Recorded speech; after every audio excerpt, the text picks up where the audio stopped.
everybody. My name is Mars. You can call me MG if you'd like. And if you didn't know, I'm a writer. I do have a few stories that I have published. You can see them over here on my shelf. They are also linked down in the description below of all of my videos, just in case you wanted to check them out.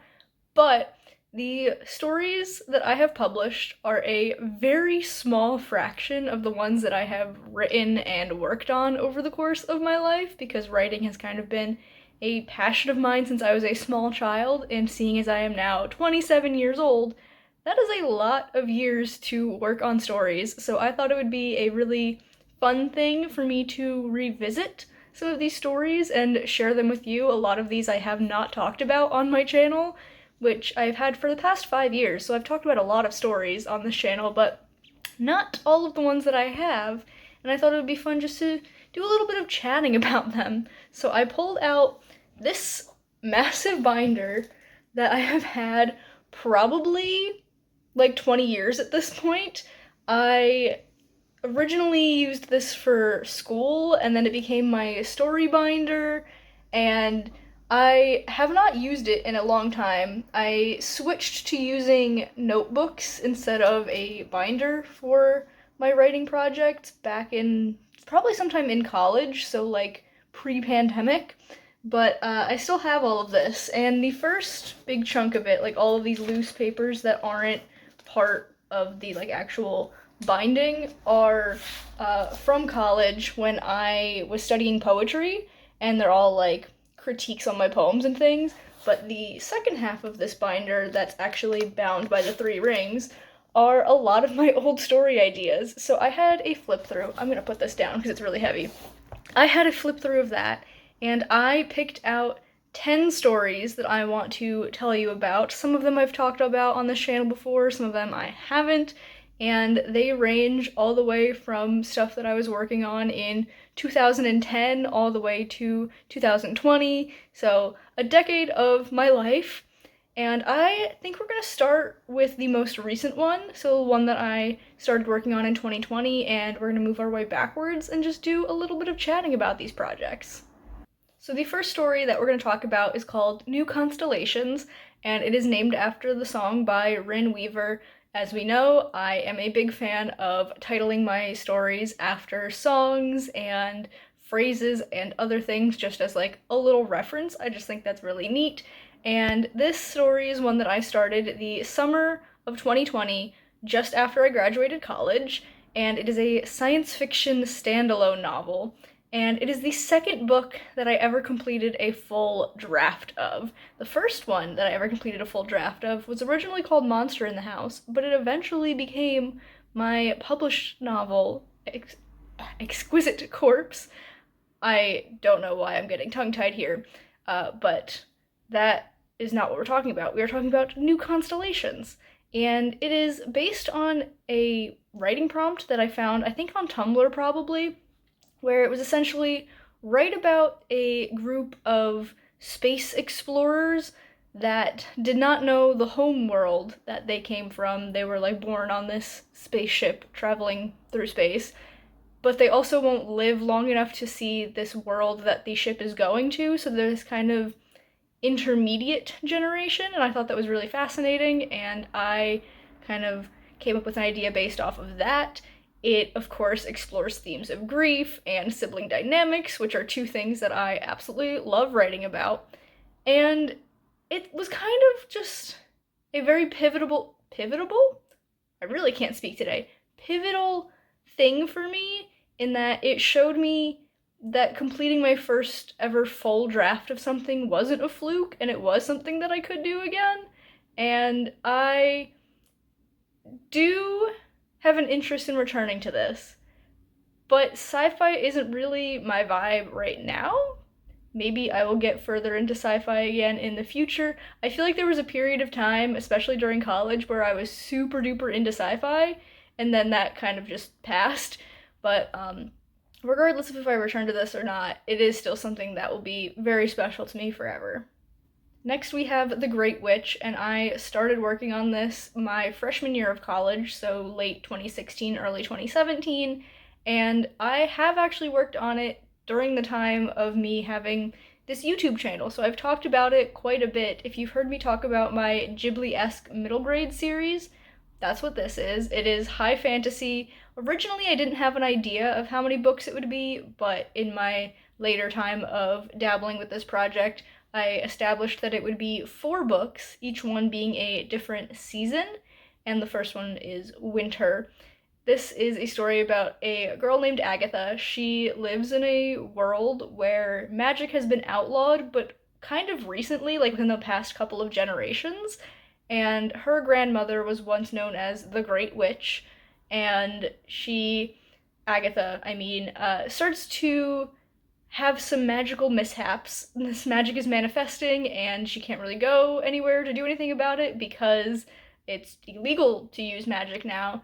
So her parents send her off to her grandmother, and through a series of events, Agatha ends up being mistaken for her grandmother, who what they assume was like magicked into a younger body or something, and the king is like, I need you to cure this magical curse that my son is under, the prince. He's under this sleeping curse, and I need the Great Witch to fix it. And so Agatha gets into a lot of shenanigans there. And I definitely will be working on this again eventually, but not anytime soon. That's kind of the theme about this, is that I've got... Okay, rude, beeping while I'm talking. I've got a million stories, and when I say I'd love to work on this, it could mean anything from I'll be working on this in the next couple of months to I'll work on it in a decade. It's just who I am as a writer, man. Moving back even further, we get into my high school years, and we have a high fantasy duology that doesn't have a series name, but the first book is called Twiceborn, and the second book is called Half King, and the Twiceborn part of it is my female main character, and she is believed to be the reincarnation of her, people's first goddess queen, and so she is put into this position of power at a very young age. And the flip side of it is my male main character, who is the half-king part of the titles, and he is physically disabled, so there is a lot of contesting of his claim to the throne, specifically his evil uncle, because of course he has an evil uncle. We love Hamlet in this household. He is trying to sow the seeds among the people of this kingdom that the male main character is not fit to rule because of this physical disability. It's like a sign from the gods or whatever.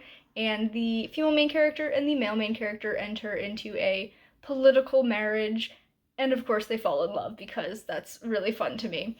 And I started writing this around the time that my own physical disability started to manifest, and so it was a lot of me processing my feelings around that, and I don't know if I ever actually wrote anything of the story.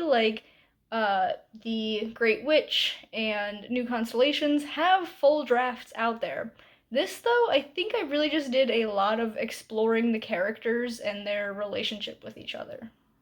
Because I am who I am, I have another high fantasy idea that I started working on in high school. This is either a standalone or a duology. If I ever work on it again, I will have to figure that out, but that's not anytime soon. This is what I refer to as my elf-dwarf romance. It is not a romance between an elf and a dwarf. It is about 2 sisters, because I love writing about siblings, and they are of noble birth in this human kingdom, and one of them is married off to the elves, and one is married off to the dwarves, in an attempt for the humans to kind of maintain some level of safety in this war that is brewing between the elves and the dwarves. So they're kind of politically married off to better the human kingdom. And this was my first attempt at an epistolary story, because it is at least partially told through letters between the 2 sisters, and it's also kind of inspired by Lord of the Rings, because the Hobbit movies came out when I was in high school, and I was very much in love and a little bit obsessed with Lee Pace as Thranduil and Aidan Turner as Keeley. Do with that information what you will. That's kind of where the story stemmed from, and I won't apologize for it. Next, I want to talk about my werewolf standalone, and this is a paranormal book. It is kind of my take on the Twilight, Wolves of Mercy Falls, vampire werewolf, paranormal type craze that was going on when I was in middle school and high school. I never actually read Twilight or The Wolves of Mercy Falls. I did read the first couple of chapters of Twilight, but that is it. I've since watched all the movies, and like actually last month in October, I rewatched all of the Twilight movies and had a fabulous time. So I don't know why I didn't partake in that when I was the target audience age, but whatever. This was my foray into that world that everyone seemed to be obsessed with. And it is about a girl who is from this clan, I guess, of werewolves. The town that she lives in, there's like a lot of different families that are secretly werewolves, and she's from one of them. But she doesn't end up shifting when she's supposed to. It's like part of puberty. And because she doesn't shift, she's like an outcast in the society. Like, what kind of werewolf can't shift into a wolf? That's crazy. And there is, of course, a love triangle, because that was very indicative of the time that this story was coming out of. And the two love interests, one of them is this new boy that comes to town, and he's so seemingly outside of this whole werewolf drama that the girl wants to get away from, that she kind of like latches onto that when she sees an opening. The other love interest being the son of the Pax Alpha, who may or may not be her fated mate. I don't know. That was an idea that I was toying with. This is not one that I will probably ever return to. First of all, it's just very cliche. Second of all, it's not really my vibe. I do like paranormal things, but it's not my favorite genre. Like, I don't reach for it very often. It's also YA, which isn't really something I enjoy writing at this point in time, but it is still something very silly and self-indulgent that I really think of fondly.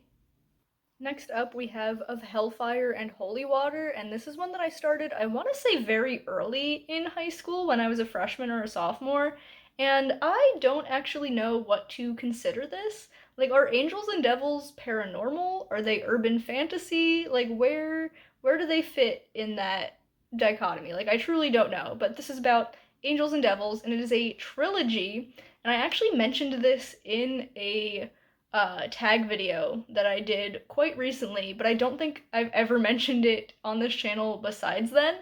But this is a story that I started working on, and I was working on it before I ever read the Daughter of Smoke and Bone series. But then after I read Daughter of Smoke and Bone, I was like, this is exactly the type of vibe I want for this project. It also is a little bit Angel Fall by Susan E. So if you've read those books, you kind of know what I'm going for with this series. But it is about an angel named Ciel, and she ends up saving the life of this devil named Darcy, even though they are on opposite sides of this holy war, and the two of them end up falling in love to disastrous consequences. And I just really love the dynamic that I had built between Ciel and Darcy, even though I never got through a full draft of this. I just was writing little snippets here and there. I think about them so often. So I really do want to return to this story. I just have no idea when that would happen. Then we have An Awfully Big Adventure, which I know I started working on freshman year of high school because it was right after I joined the creative writing club that I got this idea.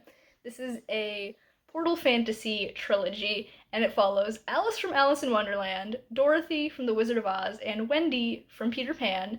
They're all 20-somethings, and they end up banding together to save their respective portal worlds after their villains from those portal worlds band together and take over Oz, Wonderland, and Neverland. And so the three of them are kind of like, well, if they're teaming up, we should team up and take them back down. This might have been the first ever intentionally queer story that I ever started working on, because I knew from day one that Alice and Dorothy were going to end up as a couple, and I don't think I ever wrote anything that was intentionally queer at that point, even though I've known I was queer literally my entire life. But I think that's pretty fun. This is kind of another silly, self-indulgent story of mine.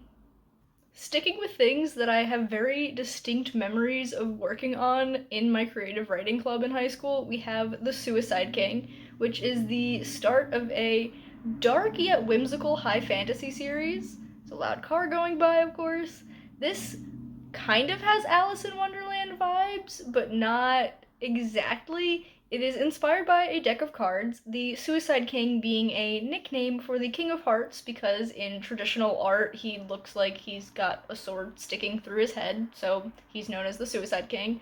And I only ever wrote the prologue of this, but I did give that prologue to my creative writing club, and I think that might have been the first piece of writing I've ever shared in like a critique space.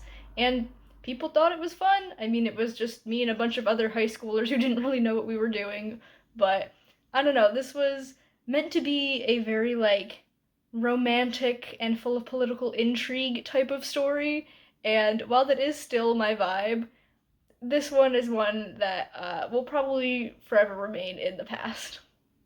Taking a step even further into the past, though, we have Siren Song, which is a paranormal mystery standalone novel that I started working on in the 8th grade, and I know a draft of it exists somewhere, or at least part of a draft, because I had never finished a full thing at that point in my life, but like probably somewhere between 5 and 10 chapters I definitely wrote of this. Don't know where that is. It's not in this binder here, but it's somewhere in the universe, and it is involving like murderous mermaid siren type creatures, hence Siren Song, and I really love the dark vibes and the coastal town setting that I had planned for it. I think that would still make a great setting for a story, but this is YA, which I've established is not really something I find joy in writing at this moment. So, I don't know, maybe one day I'll want to return to this, but probably not. And going all the way back to my early middle school days, this is a story that has been in my head for 15 years now because I started working on it when I was about 12 years old. We have The Stone Sisters, which I'm pretty sure I've talked about on this channel a little bit. It is a Portal Fantasy trilogy. The first book is Sunstone, second book would be called Moonstone, and the third one Bloodstone. It follows, say it with me, a group of sisters, and I really feel like this is the story of my heart. Like, I will probably publish a lot more books, and I will love every one of them, but I don't know if anything will ever be like my story the way this is. Like, this is the story for me, and I don't know if I'm ever going to get to a point where I'm satisfied with the way that I'm telling it. This story has undergone so many changes. The characters have all changed names and personalities and relationship dynamics around. At one point, there were fairies in this book, at a different point, there were dragons. There was a time where this was going to be a middle grade book, and then YA, and some iterations it was going to be an adult book. I truly have been through the ringer working on this. The only thing that has remained the same is A, that the sisters, there's 3 of them, and they each get a book, and B, that the magic revolves around gemstones. Everything else has been changed a billion times and probably will change a billion more times. I really love this story and one day would like to have a version of it that feels correct and right. I just have not found that yet. So those are all the stories I have to talk to you about today. As I've mentioned though, I've got a million and one story ideas from my time writing these past 27 years of my life. I guess I haven't been writing the full 27 years I've been alive because I was a literal baby for a bit of that. You know what I'm saying. I've got so many other story ideas, so if you would like a part 2 to this, I'm sure I could pull up a bunch of other story ideas to tell you about. Let me know down in the comments which of the ones I've talked about today would be your favorite. If it was an actual book that I published, I would love to know. But we have now come to the end of the video. If you've enjoyed it, be sure to give it a big thumbs up. You can subscribe to my channel for more content, and then we'll see you in the next one. Bye, everyone.